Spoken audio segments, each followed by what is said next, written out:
All right, hey there, folks. Welcome back. After a short hiatus at the end of the summer, it's time to kick off season 2 of Russ's Rockin' Rollercoaster, intriguing interviews with creative minds.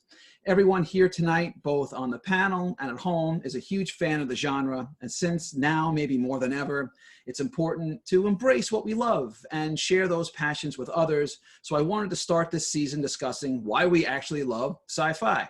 On our panel is Chuck Gannon, the national best-selling author of the Kane Riordan sci-fi novels. He has been nominated for the Nebula and Dragon Awards and was the winner of the Compton Crook Awards. His epic fantasy series, The Vortex of Worlds, debuts next year. Hello, Chuck. Hi, how you doing?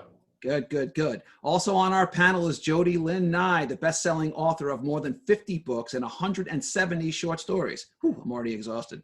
She is one of the judges for the Writers of the Future Fiction Contest and teaches the intensive 2-day writers workshop at Dragon Con. Hello, Jody.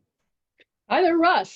Good, how you doing? And last but not least, my pal, Lawrence M. Schoen is an outstanding Hugo and Nebula nominee, a 2-time Kyoto Award winner for Best Novel. He also founded the Klingon Language Institute and conducts hypnotherapy, then again, who doesn't, in his spare time. Hello, Lawrence.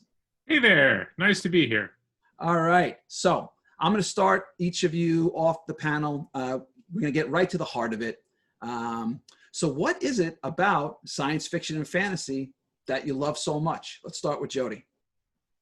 I think that it is the literature of imagination, and one of the things that always intrigued me about it when I first started getting interested was it was the literature of hope, that someday we'll go out into the stars, we'll discover new planets, new creatures, new beings that will survive. We'll get to the future and start to have wonderful adventures, come up with fantastic innovations, and become, I hope, better people. But in the meantime, it's the adventures that I could never have here on Earth.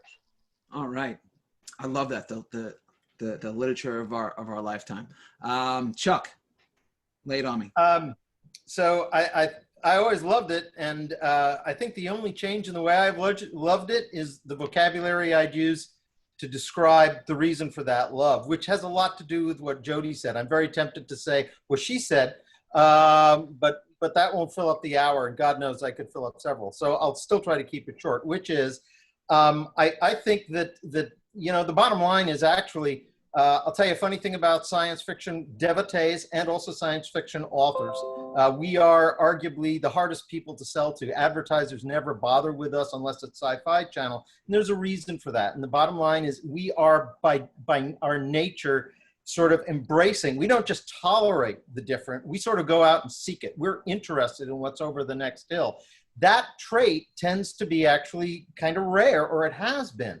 I think it's very hopeful that it's more embraced, and it is, you know, the bottom line is if it wasn't for some crazy people like us, we might still be in a cave without fire or beer, because you look at those two things and some cave person said, wow, that's a really stupid idea. You're going to burn yourself on that thog, or you're going to drink rotten wheat. Come on, grog. That can't be a good idea. Of course, that's how it got the name grog, but that's all I have to say about it. All right. And Lawrence, what about you?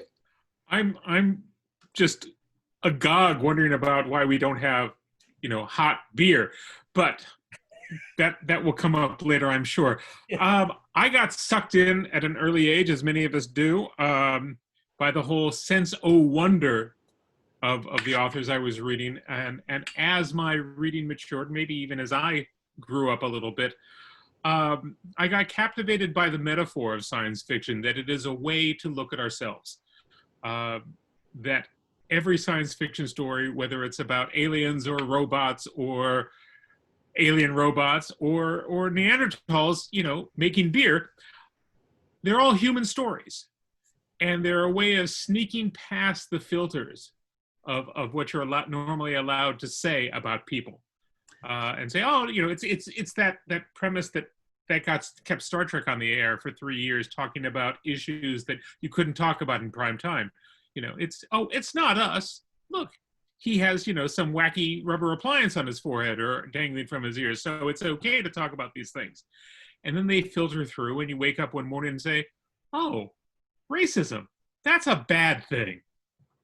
Where did you read that first? Where did So- you see that first? Along those lines, so you mentioned when you were a kid, and that was kind of leading into my next question. So How did I know? when you guys started out, first getting into science fiction fantasy, was there a single, and Lawrence, just keep going, was there a book, was there a TV show, was there a movie, or was there a moment for you that you'd consider kind of the moment that got you hooked on the genre, or was it sort of a combination of influences?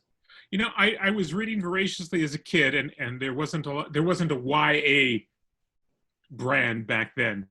The marketers hadn't found it, and I remember sneaking into the high school side of the junior high library. The two schools, were adjoined, and the meeting point was the library. And you could step across if no one was looking, and you weren't worried about having your ass kicked by the older kids.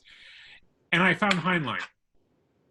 And that was it, and of course I started with the juveniles, and I still remember Star Beast and Have Spacesuit Will Travel and Farmer in the Sky and all of those. And then I started getting into the more adult novels, and then I started discovering other authors. So I think, I'm not sure if it was Heinlein or Burroughs, but one of them was my gateway drug. It just changed everything for me. So Chuck, what about you? What was the spike in your vein that got you going? Yeah, there were a bunch, and I'm going to throw out a bunch of terms, and I'm only going to deal with one or two of them. Star Trek, because it was always there, and it was doing exactly what Lawrence was talking about. I remember them talking. There's an episode of Private Little War where they're talking about Vietnam, and they're talking about Vietnam very, very directly. And I'm sort of sitting there saying, wow, and we can actually have that debate and not have everybody bring their current baggage with them. That's outstanding.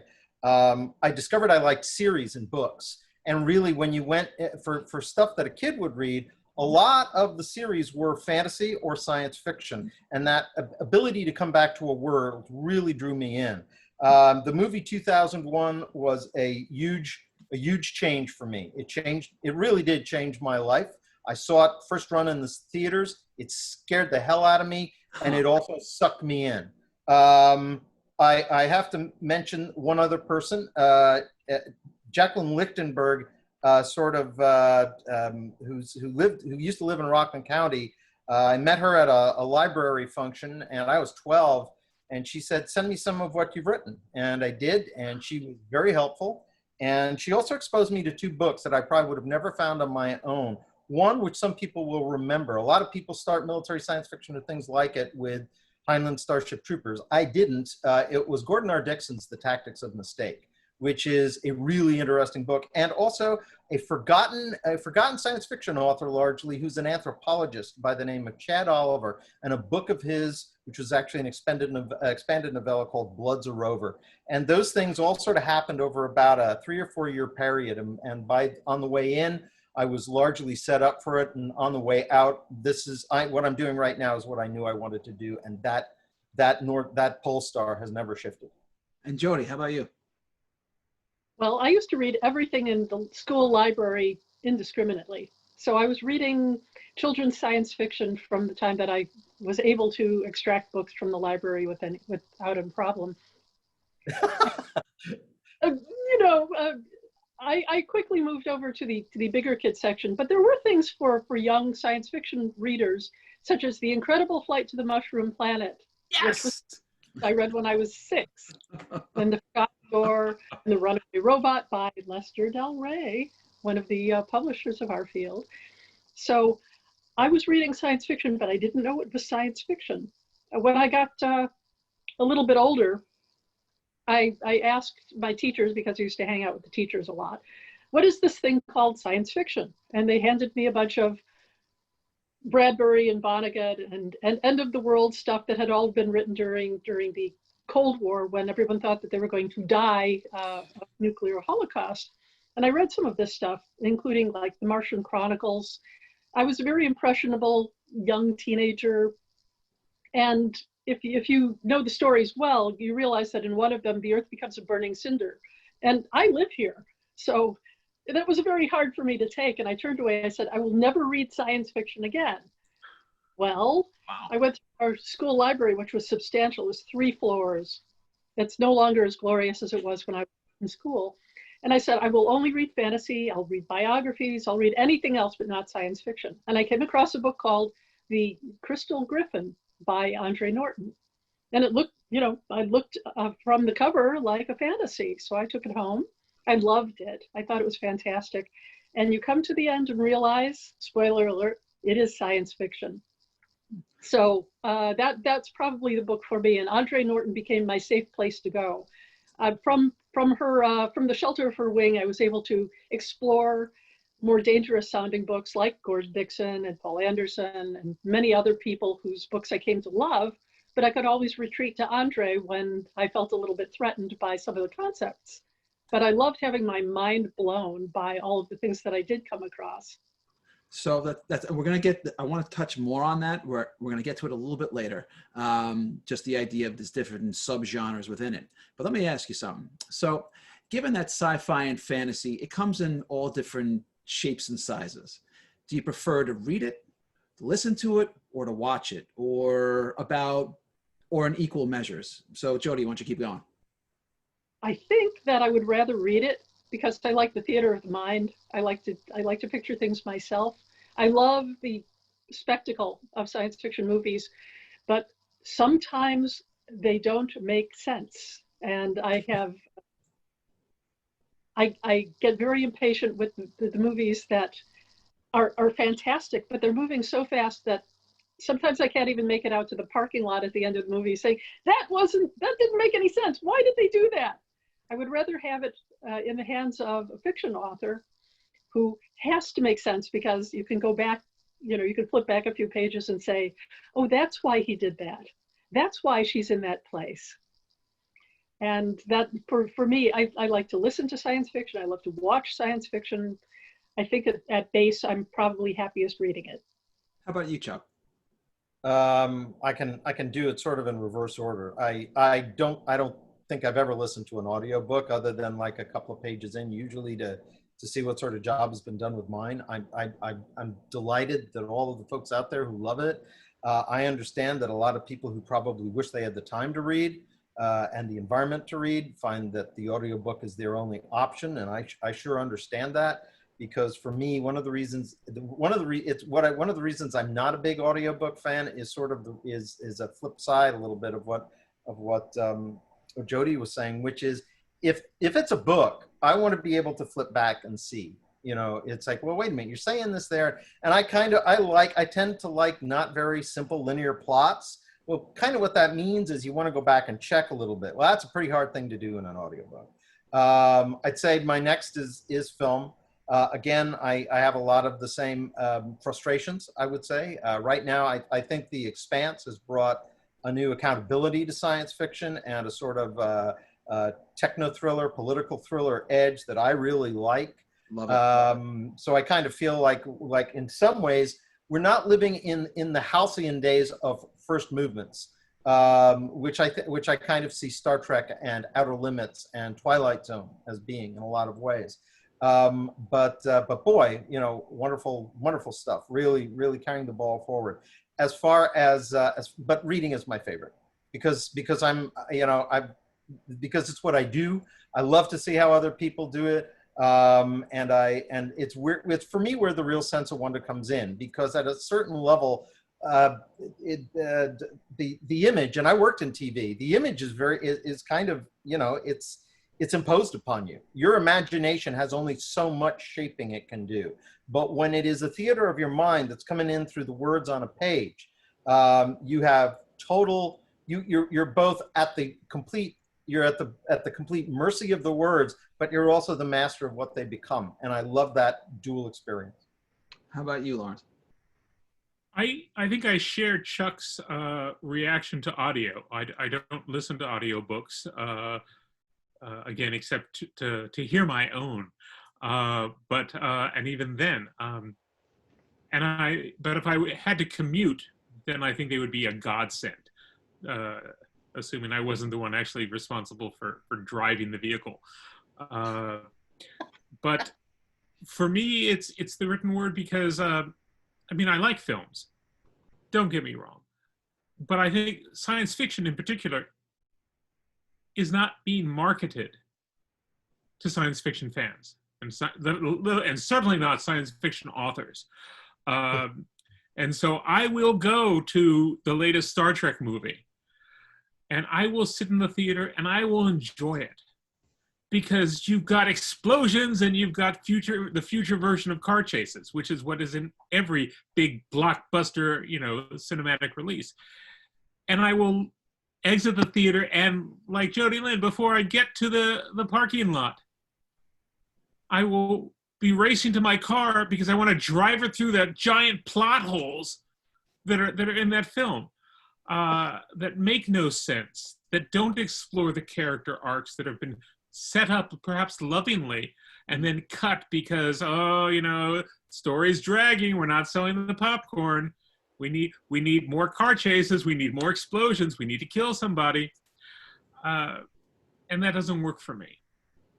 It's frustrating to me that I know both mediums have editors, but the goal of an editor of a book seems to be very different than the goal of the editor of a film. And there are different constraints. I think we probably all had an editor say, this is too long. Cut 20,000 words. But that's a different thing than this film is too long, cut 20 minutes. Indeed. Because you don't get to go back and say, okay, let's reshoot these scenes. I've really tightened them. No, we're not reshooting anything, just cut 20 minutes. Right, that's indeed. So look, science fiction fantasy often is, especially when you in the written form, it's known for ideas. When you read, when you watch, when you write science fiction fantasy, are you looking for, the social themes or the big ideas, or at heart, are you just looking for an adventure that is often literally out of this world? Jody. I find that I have an idea that lends itself to science fiction, and I explore it within that vein. Where would this best take place? Years ago, I wrote a book called Taylor's Ark, which was about a science fiction adventure about a lady doctor in space and her space merchant husband. Well, every time I came across something in the science news that was generally about biology or environmental sciences, since my protagonist is an environmental physician, I'd say, well, all stories begin with what if, and then they kind of go on to what if something went terribly wrong. And I take the idea that I read about, or that I came up with, or that somebody and I were discussing, and it might begin to frame itself within the confines of what a doctor in space might come across. She's been made the scapegoat of a corporation that has colonies, and when the colonies are no longer financially viable, people start to die, and she's made the scapegoat for this. So I had to come up with novel ways in which the biology, the technology of the time, I extrapolate forward as far as I can based upon what I know now. And in the second book of the series, I came across a fact about progeria. It's a genetic complaint that people prematurely age, and you can get a 7-year-old child with the bones and the appearance of an 80-year-old man. And I extrapolated forward from that, and I was delighted that a year and a half after the book came out, there was more research on it that sounded incredibly like my plot. So successfully took a fact, brought it to the future, if only a year and a half ahead. So Chuck, you had mentioned early when we were talking about, watching Star Trek as I did. I grew up watching it, and, there were so many socio-political themes there. And you mentioned The Expanse, which I happen to love as well. And there's a lot of stuff going on in there. Is that what you look for in your sci-fi? Do you want kind of stuff behind the rocket ships and the themes, or are you just kind of, do you want sort of, take me on an adventure and I don't really care if there's subtext? So to be clear, you're talking not about what I do in my fiction, but rather how I approach the narratives of science fiction as I find them. So we're talking about, why we love sci-fi and fantasy. So It could be either as a writer or even as a viewer or a reader yourself. Are you more drawn to the social themes and socio-political ideas beneath the story or that drive the story? Or you just say, you know what, don't preach to me, don't talk to me about the big themes, just rocket me off someplace and I just want to have a great time? Or both? I would say come to it as a consumer. I feel that if I come to it with preconceived notions, I might actually miss what it's doing really well that wasn't amongst my list of preconceived notions. So what I try to do is say, okay, to some, and it's an aesthetic choice too, which is there's the difference between do I like it and is it well done? And if you come in too much wanting to say, I want to like this, and if you don't deliver what I like and what I'm interested in, then I'm going to be unhappy, then you won't learn anything. All you'll learn is if what it delivered was something that fit your template of desire at that time or at that point in your life or for that genre, whatever the case may be. So I really try to start with a very open mind because I feel that's how I'm going to learn. I might like something I'd have never thought that I did because God knows I picked up books that I was told I was going to love and I said, ooh, not so much. So I really try to let it tell me.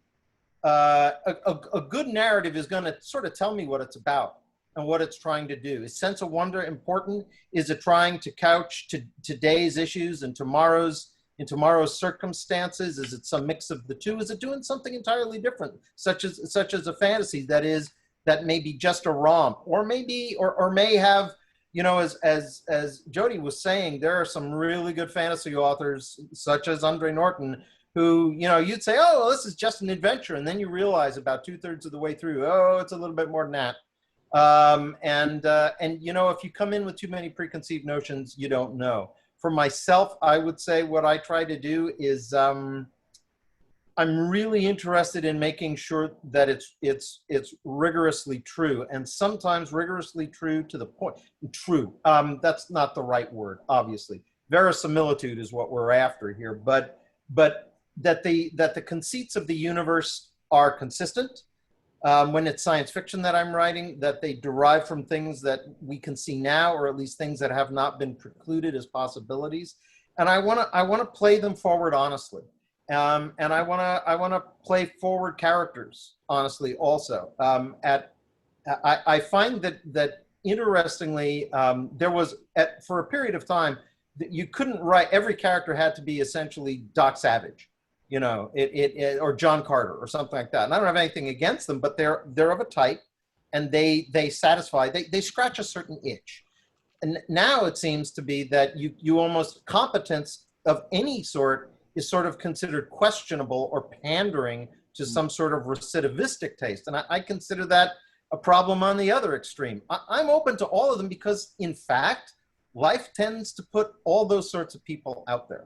And I'm interested in their story, and that's okay. Just don't tell me, I don't like genres or anybody telling me what I should and shouldn't like, because I've got pretty broad tastes, and I can't tell you from book to book and movie to movie what's going to float my boat. Fair enough. So, Lawrence, I want to shift. I have a different question for you. I want to get your take. Oh! No, just go ahead. I was waiting to get you on that one. It's hard to follow, Chuck. But, and I was sure a duck was going to fall from the sky when he said verisimilitude. And for those listening at home who don't get the reference, go into YouTube and look up Groucho Marx. I like world building. I want the lushness of a fully realized world or spaceship or city or town or whatever, or alien colony, whatever it is.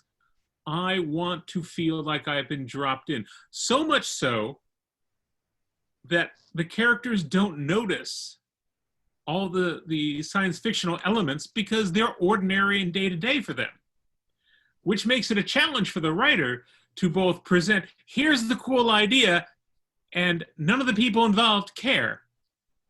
It's like, oh my gosh, you have cars. Well, yeah, so what? Everybody does. What's your point?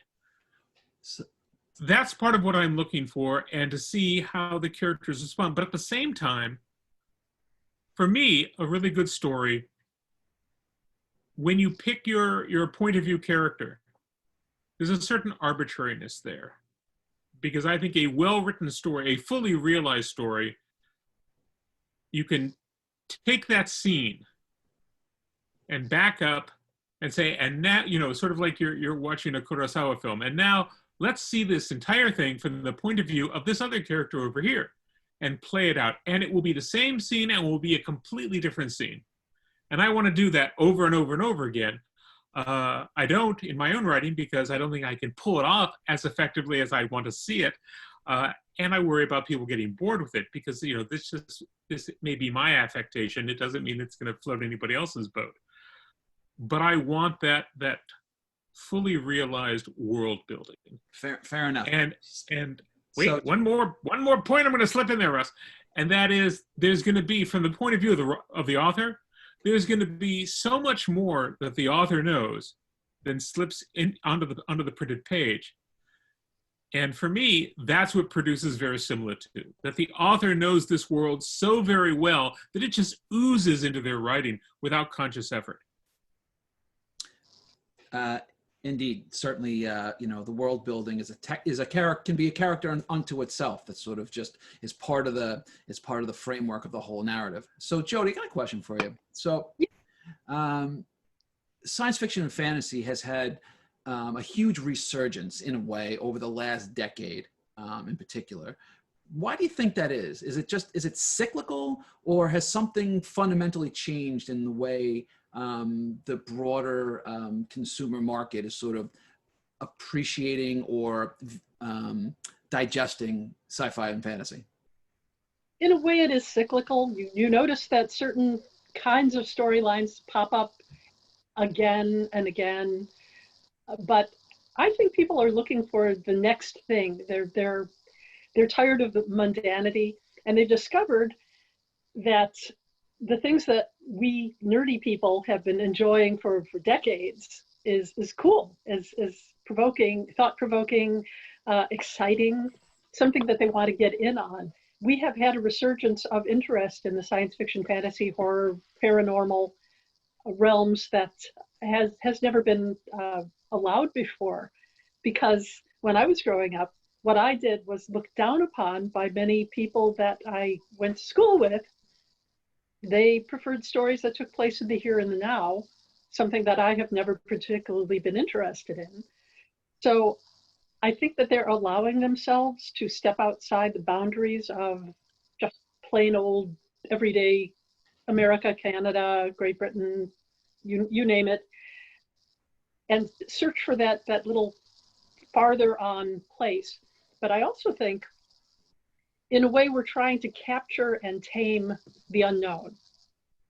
What I saw when vampires started to become nice guys, I think that started as far back as Anne McCaffrey reforming dragons and making them the good guys instead of the creatures that are burning down castles and stealing princesses.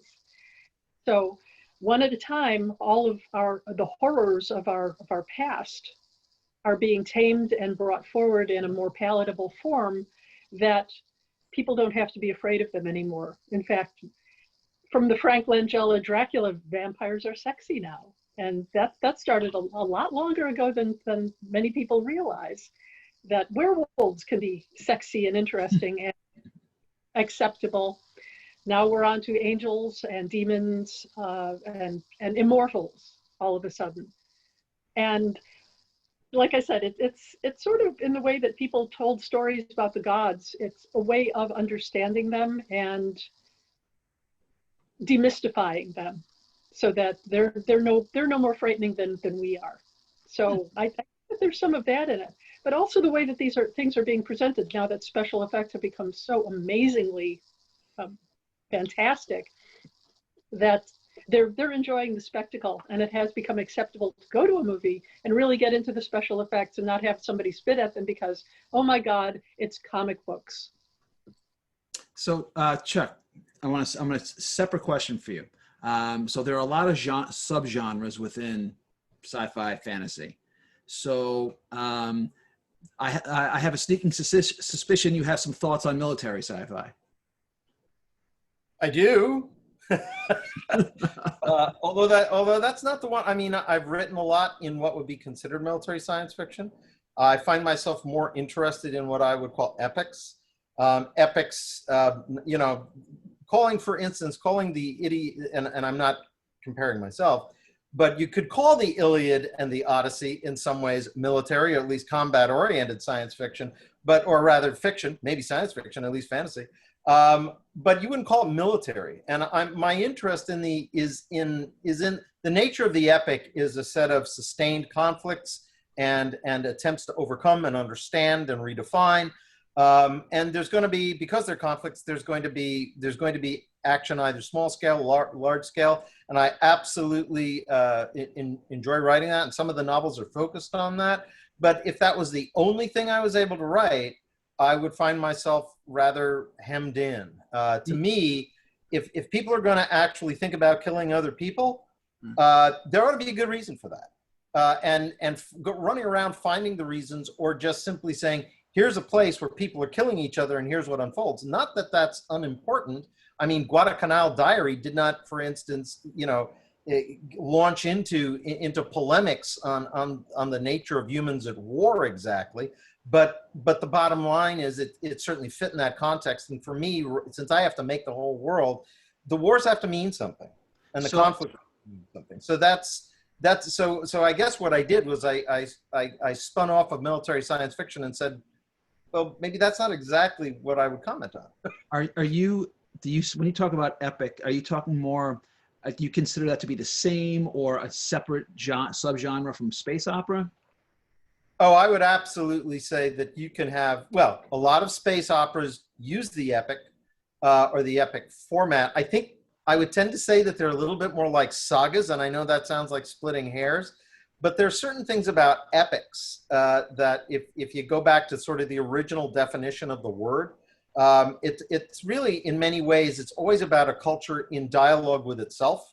And it's simply looking over a long arc of time and long arc of events and how the dominoes go down. You can have a saga, which is essentially a stringing of stories. And certainly if you look at, for instance, at the Norse sagas or many of the other popular sagas that are quite common in the myths of many cultures, these are really adventures strung together. And then sometimes they get a gloss, and we can't tell if that was there to begin with or was later added on, where they become commentaries on culture or values or things like that. But so I would say that space opera, by definition, is a little bit more like a saga, which is cool. But you know, that's not my natural park. Fair enough. Lawrence, can I insert Jody, here that please. I think the way that Chuck is defining it is epics are a closed set. That they have a beginning, a middle, and an end. Sagas, like episodic television series, can go on and on, as a rule. Would you say that was accurate, Chuck? You know, close enough that I don't see any reason to take up airtime dragging that one on another. Yeah, I think there's a lot to that. I think epics can as well, but you're right that they have conclusion points that may spawn another arc, but there isn't that sort of free, you know, a saga can almost turn into a spider web of interconnected elements. So fair enough. Lawrence, so separate question. I want to ask this as I've been waiting to get to this one. So time travel has become an increasingly utilized element of sci-fi and fantasy. Are you a yay or nay? It depends, which is always a go-to answer. I don't care for alternate history, possibly because I was traumatized in 10th grade by my social studies teacher. And so I never appreciated history when I was in school. And now I look back at it and I go, wow, I wish that guy hadn't been such a dick, because this would be fascinating stuff. So when I try to read an alternate history, I'm not grounded enough in what really happened to appreciate all the cool things that the author is slipping in there. But time travel as its own device, I like that. And I like the concept, but the execution, more often than not, can leave me wanting more. I liken it in many ways to vampire fiction in that, hey, the original idea of vampires, very cool, and then we just beat it into the dirt. And it's very hard to find somebody having a new spin on a vampire story. Oddly enough, I just read one recently and was blown away by it. What was it? In large part because it surprised me. Because it was a vampire story that was unlike other vampire stories. And I was just reading it for award consideration. What is it called? I think it's called the 80,000ers, referring to vampires, a vampire encountered while assaulting Everest. Huh. Okay. Not your usual vampire story. But so time travel stories, the first guy who said, hey, don't step on that flower because you'll get home and Hitler will be your bag boy at the grocery store or something, and the world will be forever changed. That's been done. To have a fresh time travel story is an amazing thing. I think of Alfred Bester's The Men Who Murdered Mohammed is a brilliant spin on time travel. I'm blanking on his name. There have been some brilliant exceptions to time travel stories. I've tried my hand at it a time or two for shorter works. I think trying to sustain a compelling time travel novel is a very difficult task and beyond my own abilities, at least at this time. But I like the concept of time travel, and I'm willing to entertain how people who want to attempt it. But it's a tough sell sometimes. Jody, what about you? Fan, not a fan?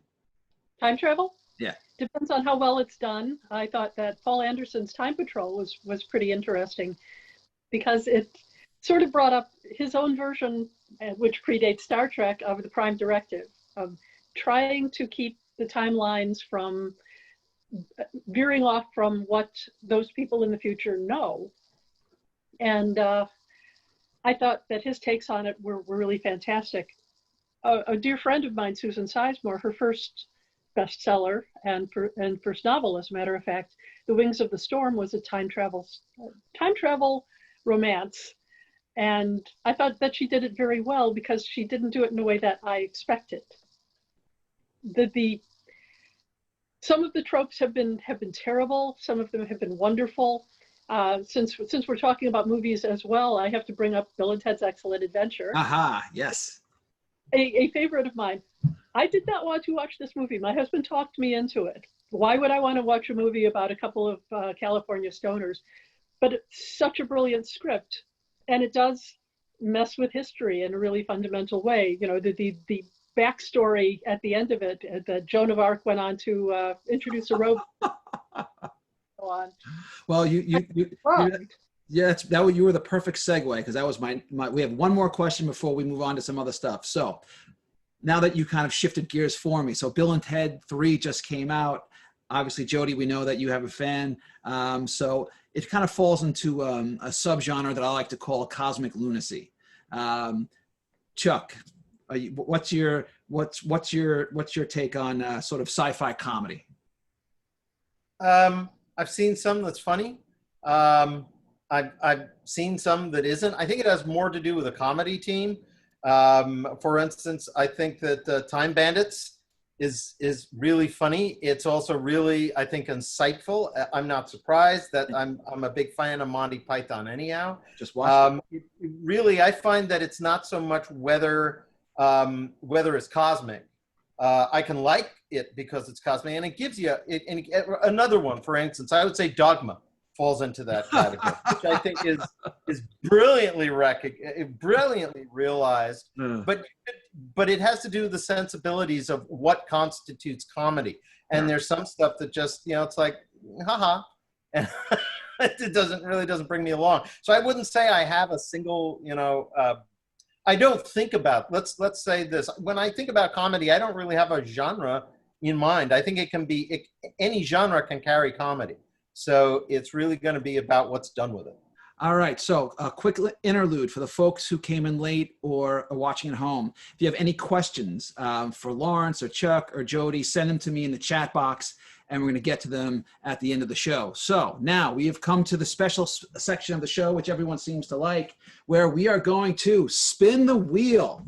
All right, this is a special segment where there are 7 possible categories that I have mapped out just for you guys. Some of them are standard, some of them are new. We're going to spin the wheel, and what you get is what you play. And those categories are red shirts, quantum leap, space meal, fear of flying, stranger in a strange land, and beam me up, Scotty. So, Chuck, you're the first contestant. You ready? Okay. All right.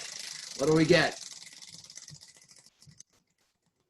And you get, all right, space meal. So, let me go to my little, right here. So, you're about to be whisked into the universe on a trip from which there is no return. You get to have one meal of your choosing, prepared by anyone you want, and you get to choose your dinner companion. What is that meal, and who are you with? I get to choose any companion. Anyone. Just one. Just one. Well, since this is science fiction, and I have seen my wife and my children recently, I would choose my mother, who died in 2007, since we're talking time travel. Okay. And frankly, if I get a chance to spend some time with her or my father, I don't care what I'm eating. It could be Tang, space food. There you go. All right. Well, okay. Fair enough. All right. So next up on the wheel. Okay, Jody, you ready? Sure. All right. Okay, and you got Beam Me Up Scotty. So, All right. So what do we got? So Beam Me Up Scotty is, look, in this crazy COVID world, we're all in dire need of a quality vacation. Scotty is manning the transporter and can send you in anywhere in the cosmos you want to go. What's your destination? Wow. This includes fictional worlds, right? Anywhere you want to go. Oh my gosh. That is incredibly tough. Let's see.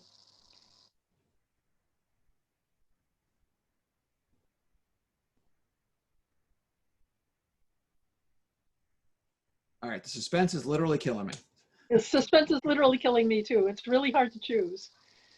But just because I need to name something, I want to go to Pern. I want to see the dragons. I want to meet the people in the holds. I want to meet the people who are running the craft halls, and I think that would be very exciting. All right, fair enough. All right, a little dragon watching. All right, Lawrence, you ready? No. Well, too bad. You're up anyway. All right, and last but not least, red shirts. All right, so, Uh-oh. Uh-oh. At least I dressed appropriately. That's it. So, the poor red shirts of Star Trek are always getting killed on the away team. If you were a red shirt, which 2 celebrities would you want with you on your fateful mission? From anywhere. What the hell does that even mean? Are they the celebrities themselves who don't understand how they're actually in a Star Trek episode? Or are they celebrities portraying characters in that Star Trek episode? Yes. You're no help here. Wow. I'm now feeling Jody's pain as she struggled for an answer. Because Russ, I'm going to be brutally honest with you. This is a stupid question. That said, I take Peter O'Toole in his prime and Charlie Chaplin. Charlie's. All right. Well, the 2 guys in your foxhole sounds good. All right. And as always, appreciate your compliments.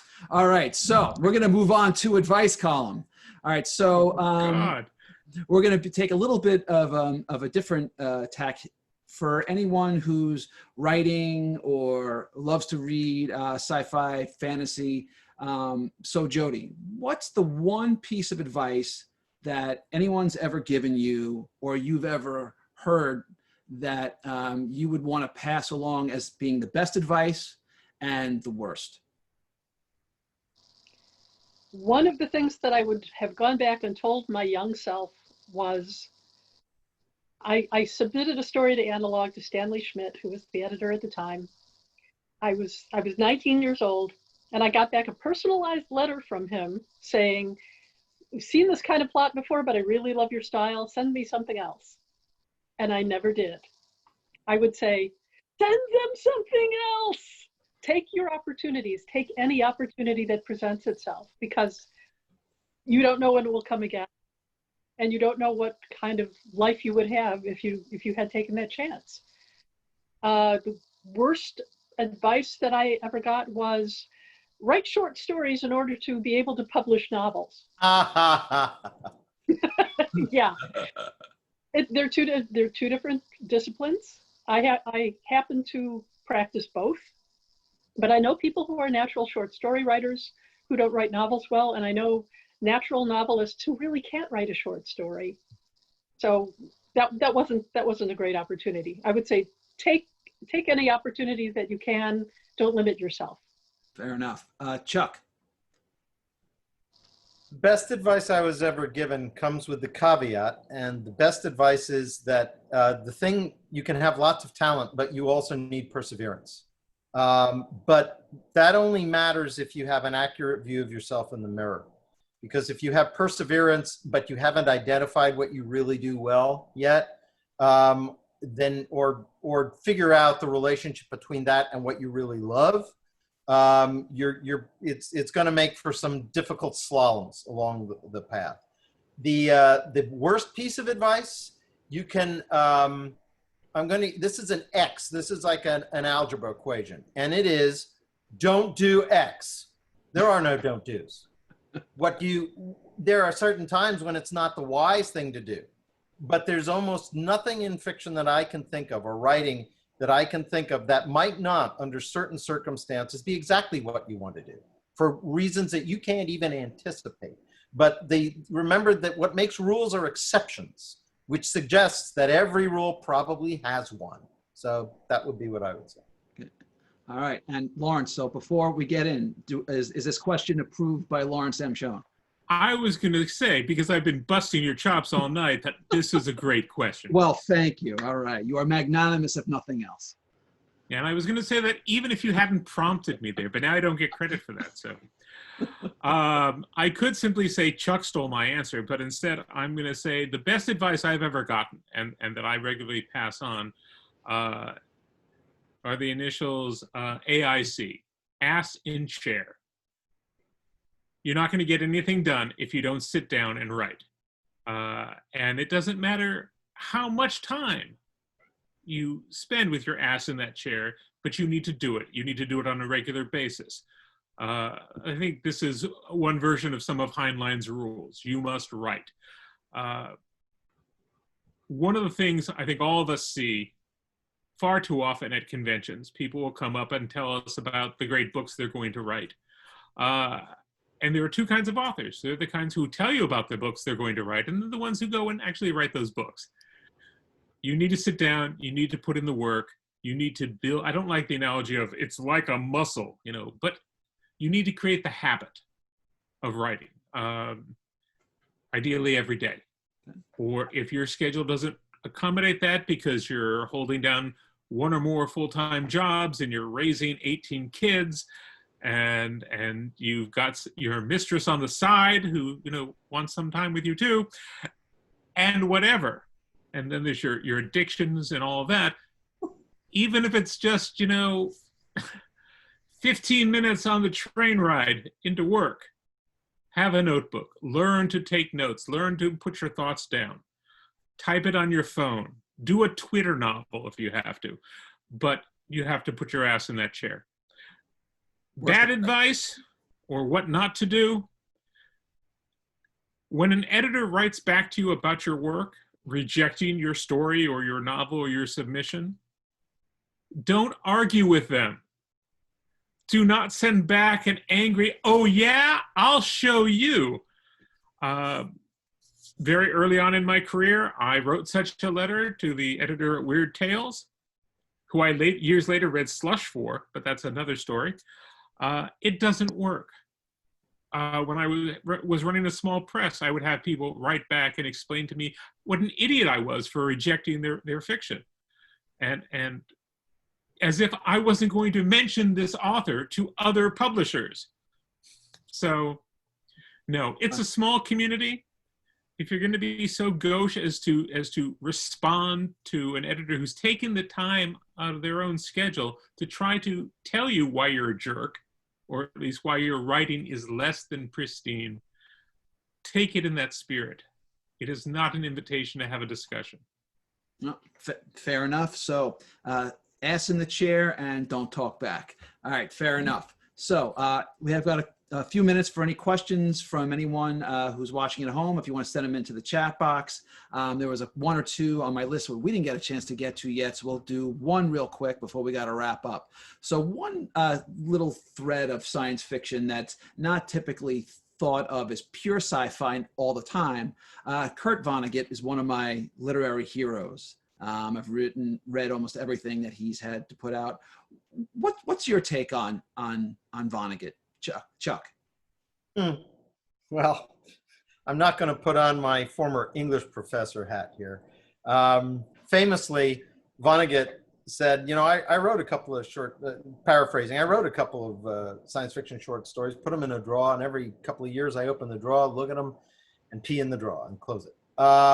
So he's got his own little take on it, I guess, which makes me wonder what he kind of felt he was writing. And yet he has characters say, you science fiction writers, I think it's, God bless you, Dr. Goldwater, Mr. Goldwater, I think it was, stumbles into a science fiction convention and says, you science fiction writer guys are the only ones who are getting it right and who are seeing the future, understand that this reality is not the only one. I think you can take Vonnegut as a kind of science fiction. I think what certainly Vonnegut did is he utilized something that I think that all three of us have spoken about, which is do you want to talk about something that doesn't really fit inside this moment? Some things which may address issues of the moment, but Vonnegut asks questions that are really kind of about existence in a lot of ways, and how we would define it and how we experience it and other ways we might experience it. In that regard, he reminds me of kind of Kafka in a lot of ways, or postmodernists with whom he's frequently lumped in. So yeah, he's there. I mean, I'm not going to kick the guy out, but when I think of science fiction, he's certainly not one of the first names that jumps to mind. All right, fair enough. All right, this has been a great hour. So before we wrap up, it is time for shameless promotion. So, Jody, what do you got? What do you want people to know about? Well, I'm reaching for a volume right here. As you said, I'm one of the judges for the Writers of the Future contest, and the deadline for this quarter is coming up at the end of the month. Once every quarter, you can send in a science fiction or fantasy story to writersofthefuture.com, and you can keep submitting. It's a free contest, unlike most other fiction contests, which can cost you anywhere from $10 to $50 to submit. And you get wonderful prizes if you win, and including things like being included in volumes like this. And this is the current volume. I have a short story in here which I wrote based upon this lovely piece of art by Echo Chernik. And I'm very, very proud of having had the opportunity to do that. So Writers of the Future, volume 36. Whoa. It's been going on that long. That and the Illustrators of the Future contest. It's an opportunity for young writers to jump in. There's, let's see. I've also recently written a book for Wordfire Press called Once More with Feeling, a book on revising your manuscript. So as you can see, there's a teaching theme running through here. Excellent. In the meanwhile, I'm writing a lot of things lately, quite a bit of short stories. So that's fun. Coming up is my placement in the second of Arcane Industries graphic novels, my second comic book script for a book called The Great Commandment. And I'm proud of that, and I think that it'll be fun when it finally comes out. Excellent. All right, Chuck, what do you got? So I'll do the pictures first. This is At the End of the World. This is which is probably reversed out there, and it's set in John Ringo's Black Tide Rising series and world, and I had a lot of fun with it. Next one, At the End of the Journey, is coming out in March. This was this year's Nebula nominee, Mark of Cain, which is apparently still doing pretty well. In the same series, there's something called Murphy's Lawless, which is a side series to it, which has been releasing one novella every month since March, and they are being collected into a braided totalized novel. It will be worth your money because it's coming in at something like 180 to 190,000 words. In November, from Bain, the No Peace Beyond the Line, 1637, in an alternate history, the sort of thing that Lawrence will studiously avoid, is coming out. That is a sequel to Commander Cantrell in the West Indies. All right. And in and there's other stuff that I don't have time to tell you about. But all right, that's what, fair enough. All right, Lawrence, what do you got? Tomorrow sees the release of a Barsk prequel novella called Soup of the Moment. So if you need to get your fix of anthropomorphic elephants, I recommend you take advantage of that. My most recent novel is a spin-off series, the first in a spin-off series from my amazing Conroy universe. It's called Ace of Corpses. Came out about a month or so ago. The story of a teenage girl who isn't really human and who can teleport things anywhere she wants. And it's light and humorous and something of a comedy when she goes to retrieve a corpse that isn't actually dead yet. All right. Coming up very soon, if I can aggregate my fecal matter, as the kids say, I'll be running a Kickstarter to fund a volume of 100 memorable meals from the 10 years I've been running the Eating Authors blog feature. And I think everyone here has been on that. And I can't believe it's been 10 years. So we're trying to put together a book of 100 of those meals and all kinds of fabulous prizes and stretch goals and amazing things that will transform your life. All right. I'm hoping that will start soon. That's great. And all right. So he's cutting me off now. Yes. Well, it's time. It's time to wrap up. All right. So thanks, Chuck, Jody, and Lawrence, for a great show. This was a great hour. And thanks for everyone who's watching. I'm your host, Russ Colchamiro. And since we've been talking about the sci-fi that we love, it just so happens, if you're a fan of space opera, check out my own Crossline about a modern day space pilot thrust into a parallel Earth, caught between rebellion, Armageddon, and a desperate fight to get home. And if sci-fi mystery is more of your genre, hot off the press is Crackle and Fire, featuring my hard-boiled intergalactic private eye, Angela Hardwick, who was hired to find a missing intern with stolen corporate files, but soon finds herself tackling with dueling gangsters, angry protesters, and a madman from Earth with galactic ambitions of his own. They're both available on Amazon and published by Crazy 8 Press. Thanks, everybody, and I'll see you next week.